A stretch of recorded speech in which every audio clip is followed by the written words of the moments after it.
So next week is gonna be the last Vlogmas post for this year, but today I wanted to show you guys like some of the ordinary products that I've been using that I think I love. I think just 2 weeks ago I wasn't sure. I thought that it was making my cheeks break out a bit more, but my best friend was like, girl, don't worry, that's how it be. So I just got some new products yesterday. I think you would have seen this clip.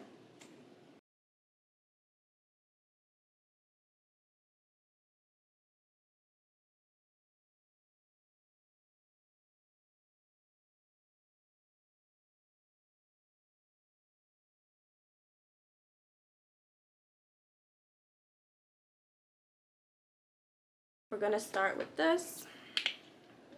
So they literally say that you just rub into your palms until it goes into an oil. It has, I don't know if you can see. And then you just, I mean it's oil, but not like oily like if I'm putting coconut oil on my skin, you know? I hope you guys' holidays are going well. I don't know what you have planned, but I will say get your soul right with Jesus, because this world this world is coming to an end and it ain't going well. So yeah, if you don't remember nothing from this video more than the ordinary skin products, that too shall die, you better get your soul right with Jesus. Okay, so I'm just gonna go rinse off my face real quick and I will be right back. Okay, so now that I've done that, I'm gonna go ahead with the niacinamide. I think that, did I pronounce that right? I saw a dermatologist actually say you're not supposed to like line the dip thing on your face like that. It's not supposed to touch your face. You're just supposed to kind of put it on your skin. And then I kind of put it all over. And this also doesn't feel dry. I mean, it does dry on your skin, but it doesn't feel like, oh my gosh, I need some lotion. It just feels like, okay, I think it's doing something. When that's done, I put, well, there it is. I just felt it kind of dry. I put what does feel drying to my skin. Let me try to pronounce it. Azelaic acid suspension. So I just put this in small areas, like my problem areas, which is here, and then sometimes my head. And it does dry like instantly. I already feel it drying, and so that's why I go ahead with my moisturizer. The reason why I think I would recommend these products is especially if you've been like me, using so many different ones. I love Neutrogena. Their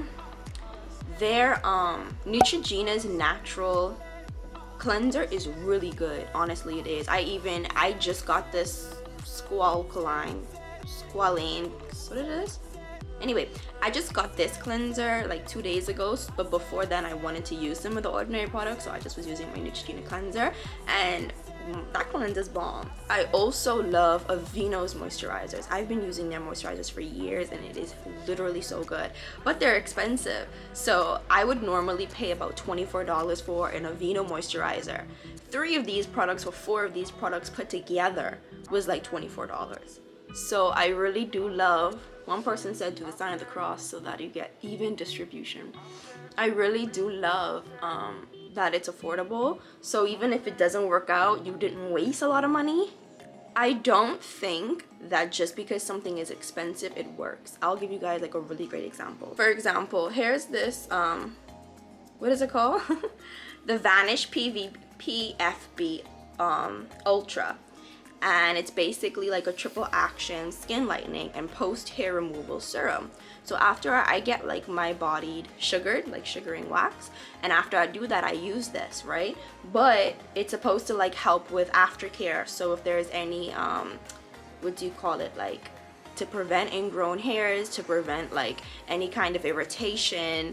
And honestly, I was using it for weeks. I paid $45 for this. I was using it for weeks and I see no difference from when I just do my normal routine of exfoliating my body and then using some really good lotion. So this was $45 and I regret buying it. These together might have been, I don't regret buying. So I've put that on. Now I'm just going to shake. I have to remember to shake this. So there, good.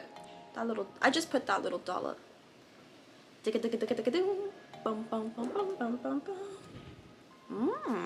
Hello.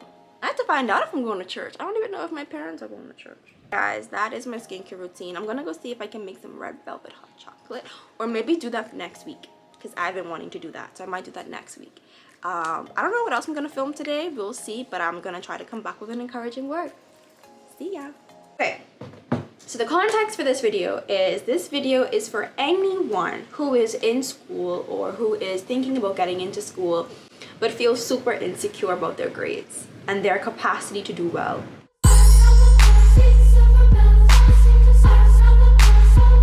When I graduated high school, that was the highest GPA I ever got in life. It was a 3.75, and I was like, oh my gosh, yes. But then I had this thing of like, well, that's the best I'll ever do then. Because in my mind, college was just harder, right? Let's start with year one. Year one, my first GPA was a 3.1. And that semester that I got that GPA, I was lazy. No, it's easy. Like, I don't need to try. I just need to just do whatever, and I'm sure I'll do well. Let me see how God humbled me. I so remember when it was time to get our grades in our first semester, my first grade went up. So my GPA was a 3.7. And I was like, yeah, that's what I'm talking about. Okay, let's go. Keep it coming. Right? Kid you not. My next grade comes up. I can't remember if it was a B. It was probably a C. I feel like that was macroeconomics.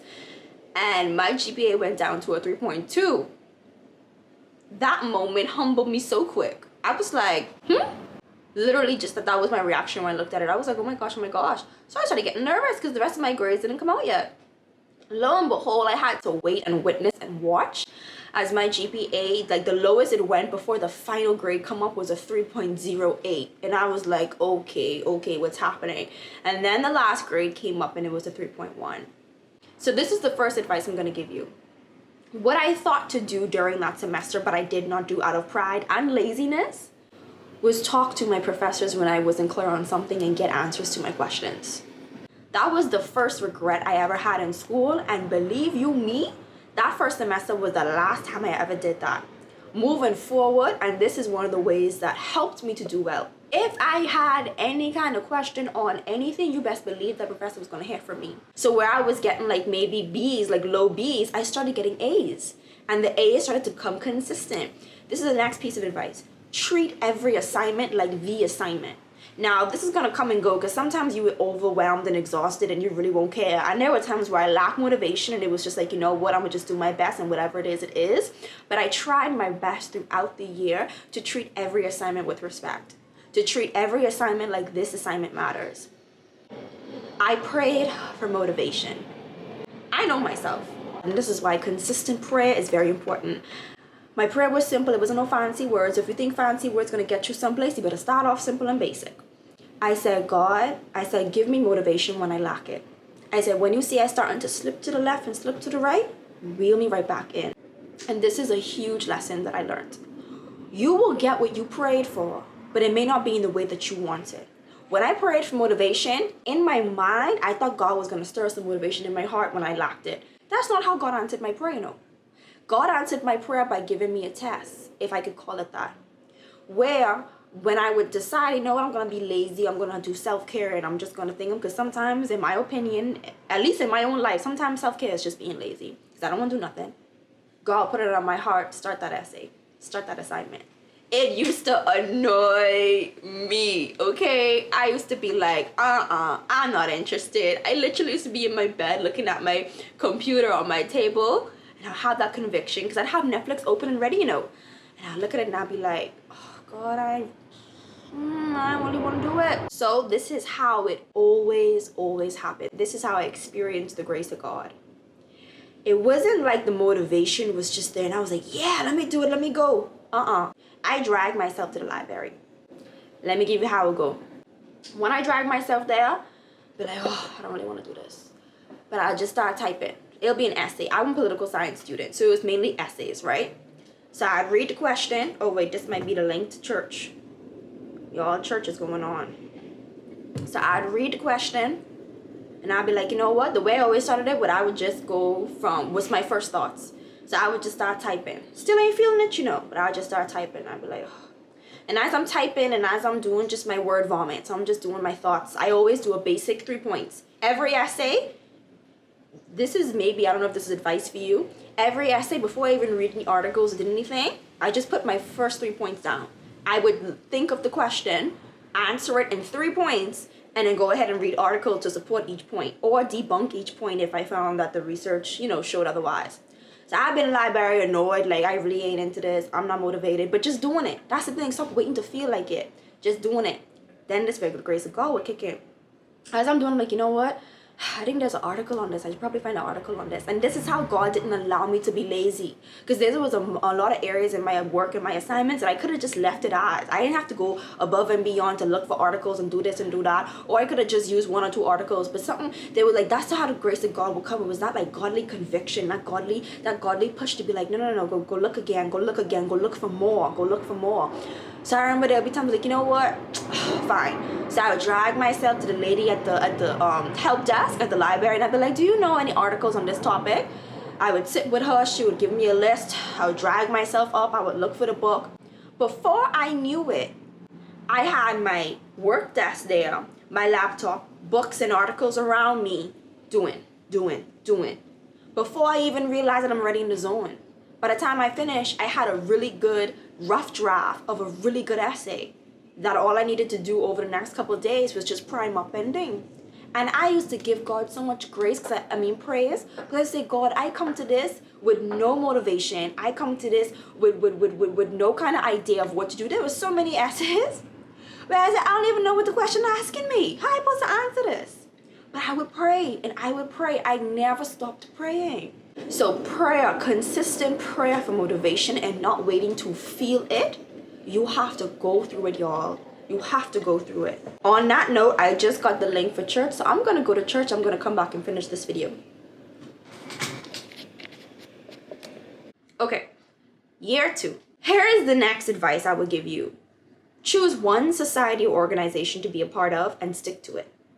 The reason why I'm glad I did that is because when I did that in my first year, as I stayed faithful to that society over the years, an opportunity came, I think, in my 3rd or 4th year, maybe even 2nd year, to be an executive member for that society.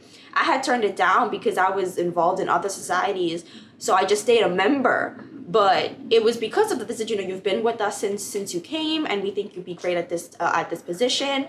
So I don't care if you just in your 3rd or 4th year, find something and stick to it.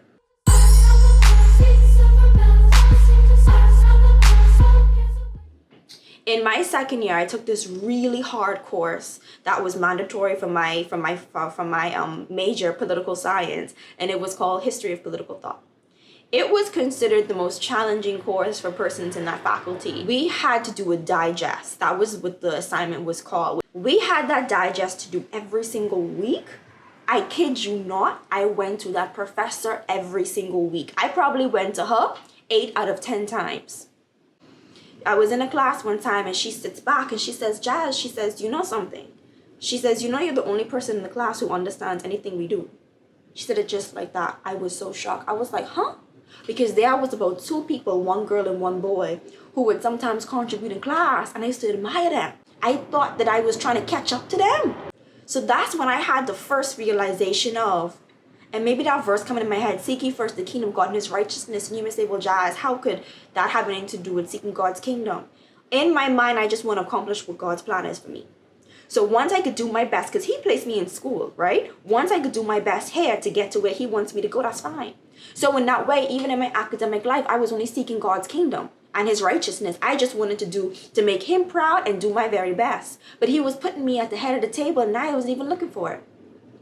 The second example of how God put me in the top of the class was I took this one class called Government and Media. Again, I enjoyed this class.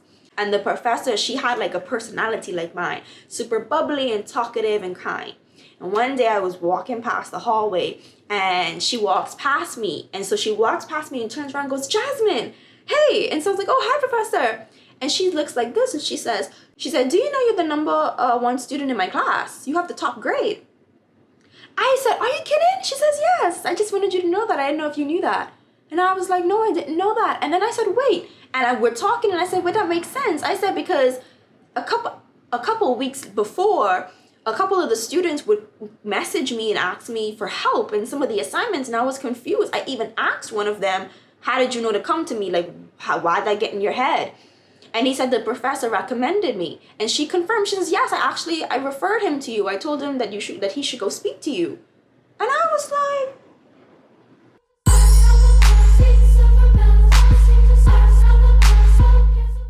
okay, so this testimony is about when you don't even like what you did, but it was enough or more than enough.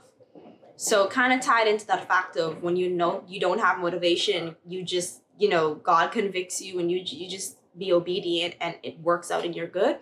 I remember when I was going through the writing of my thesis, I was on my 3rd chapter. I think it's the 3rd chapter. And I was struggling with it for a while. It was my hardest chapter. So I had already worked on that chapter. I started it and I already didn't like it. To this day, that chapter is my least favorite of the whole document. And I just had that conviction, go work at it. Go work at it. Go work at it. And I fought that, y'all. I just did not want to. So when people talk about lack of motivation, that's why I could speak so confidently about God, because I know myself. I know when I have zero motivation for something and I was like, I don't want to. So fine. I finally decided to do it, like on my lap, and I'm working at it. And even as I'm working at it, I'm talking to God. I remember saying this to him in the bed. I had my comforter on and the laptop in my lap. And I was like, God, I don't like this. I don't like how it sounds. I think she might not like it. I think she'll have the most negative things to say about it. I'm probably going to have to do this all over again. But I'm like, you know what? There's nothing I can do at this point. It is that. And I remember this is part of the testimony too. I started it off just dragging. Just oh my gosh, I don't want to do this. I don't want to do this. By the time I looked at the clock, it was 5 a.m. I started around 12 a.m. or 1 a.m. It was 5 a.m. And my eyes went big because it didn't feel that long. I looked at my phone and I was like, oh, dang, I've been working at this for 5 hours? And so I had a moment where okay, I don't really necessarily like what I ended up with. But you know what? This is a testimony of its own. I'm good. So I submitted it to my professor and I said, okay, attached for discussion tomorrow. I'll come to your office and we'll discuss it how we always supposed to. And y'all, I was nervous. I was like, oh my gosh, I prepared myself to be able to take her critique well without feeling too bad, right? And so this is just one of those wow moments where God surprised me, where I wasn't, looking to do good or nothing, but he just did it, just I guess to show me when you pray and you trust me and you give me that area of your life, any area of your life, I honor it. I honor that. I say what I do what I say I will do. And that's exactly what the Bible testifies of him. So I still remember I walked into her office, I sat down and I was ready to even just start off defending myself, but I didn't say anything. And my professor, she's super bubbly like me and thingum. And so she's doing some work when I sit down. And then she sees me coming. She's like, oh, yes, take a seat. And so she closes what she does. I remember she takes a step, not a step, but she goes back on her chair. And she says, Jasmine, that was beautiful. And I was like, huh? And she said, that chapter, she said, so well written. She was like, it was amazing. It was beautiful. And she starts reading off statements that she liked and points that she liked. And I remember sitting in my chair. You know those movies where they show the person's talking, but you're not even listening no more because you're having your own conversation in your head? It's she was talking and I was just praising God in my mind. I was like, and I said, It even made me think outside of school. How many things do we look at in such a negative way that God actually calls beautiful? And I heard a pastor, one of my favorite online pastors, Jerry Flowers, he said, stop using other people's lenses for your vision. Don't use your boyfriend's lens for your vision. Don't rely on your mom and dad's lens for your vision. And sometimes don't even rely on your own lens, how you see a situation, as your vision. That's why we have the Bible. That's why we have this. This is, yes, my new cover. I love it so much. That's why we have this Bible. Because when we read this, as simple as it sounds sometimes, as too good to be true as it sounds sometimes, if we take the faith step to just say, you know what, I don't feel like it and I'm super discouraged right now, but if your word says that, then you know what, God, I have nothing else to do but just believe you for it. What do I have to lose?